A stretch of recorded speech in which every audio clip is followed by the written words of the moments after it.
Good evening, sir. So this is my database manipulation. So the first one is the database creation. So this creates a new database named BlayaDB. The second one is the table creation. First is the student details.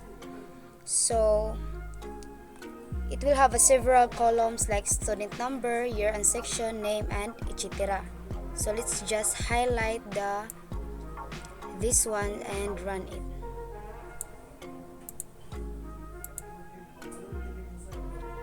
So if you want to delete the table student details, you just highlight the drop table student details. So we need to input the information to the table student details. Run. So it will have a message, one row is affected. So if you need or if you want to show the table, you just need to highlight this one and run it. So as you can see, all my information was stated in this table. So the second one is to create table class schedule. So we need to create a table.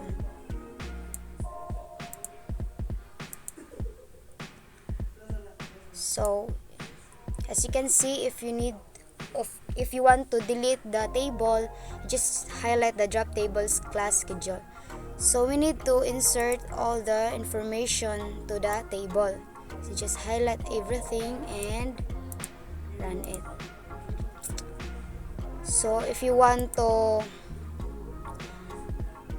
know the updates on the table, just highlight this. So as you can see, all the information we needed was in the table. So if you need to delete these columns, you just need to highlight it. So number 3 is to update your birthplace by adding the name of your barangay. So if you want to update your birthplace in the name of your barangay, just highlight this where student number equals to 22969-2. Just highlight everything and run it. So if you want to know the updates, just highlight this one and run it. So as you can see, my birthplace is Himbangan St. Bernard Southern Native Barangay Himbangan, because I added this in Barangay Himbangan. So number 4, create a query that will view all the records where teacher is Buhayang J. So just need to highlight this one and run it. So as you can see, it will display all the subject or the course number wherein the teacher is Buhayang J. Number 5, create a query that will view the records where course number is EE 212 and the teacher is Ancheta A. Need to highlight the code and run it. So as you can see, the course number EE 212 show up and also the teacher Ancheta, because mo na imong gi-call. Number 6, create a query that will view the records where course number is CPE 222 or teacher is Kasili C. Just highlight the code.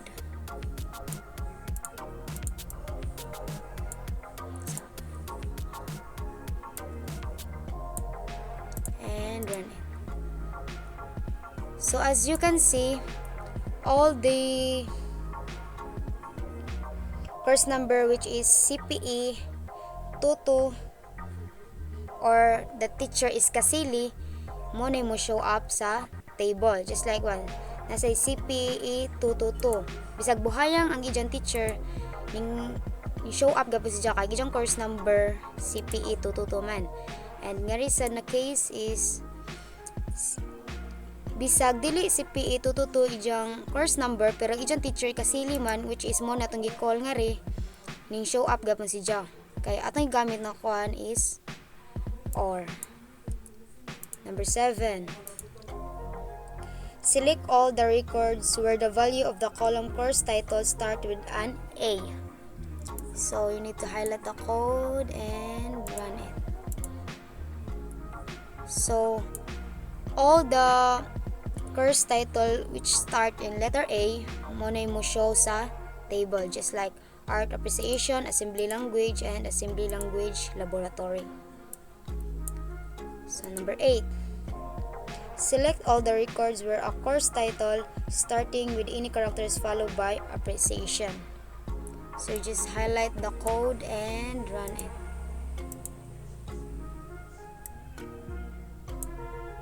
So as you can see, the course title, just the word of appreciation, mo na ni show up sa table kay mo may mag-call. Number 9. Select all the records where a course number starting with C followed by any character, followed by E, followed by any special character number, followed by 2L. So if you will highlight this code and run it, mo show ang show sa nag-una sa C tas lab 1 mo na yung show kay mo na yung mag-call sa imong code. So number 10, write a SQL statement that selects all record that has a course number of CPE, display only the course number and the course title. So you will highlight the code and run it. So as you can see, all the CPE, all this beta in course number mo na ning show. So alongside sa course number, ang tapad is ang course title.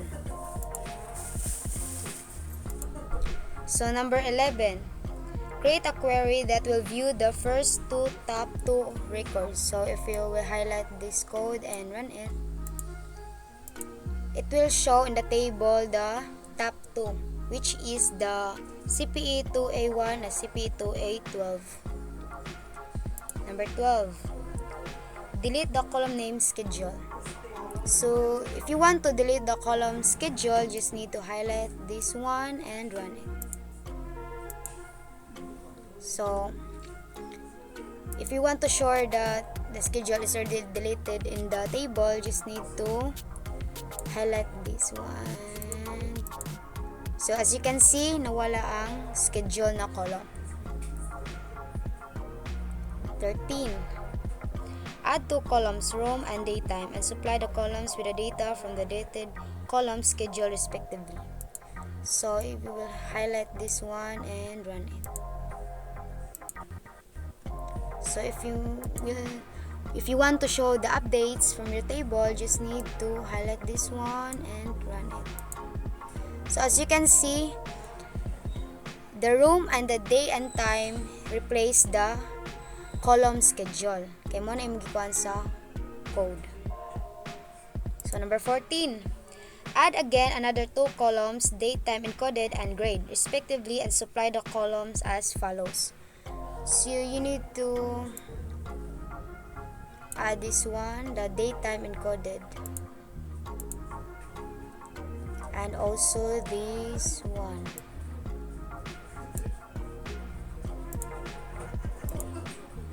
So if you want to know the updates from the table, just need to highlight this one and run it.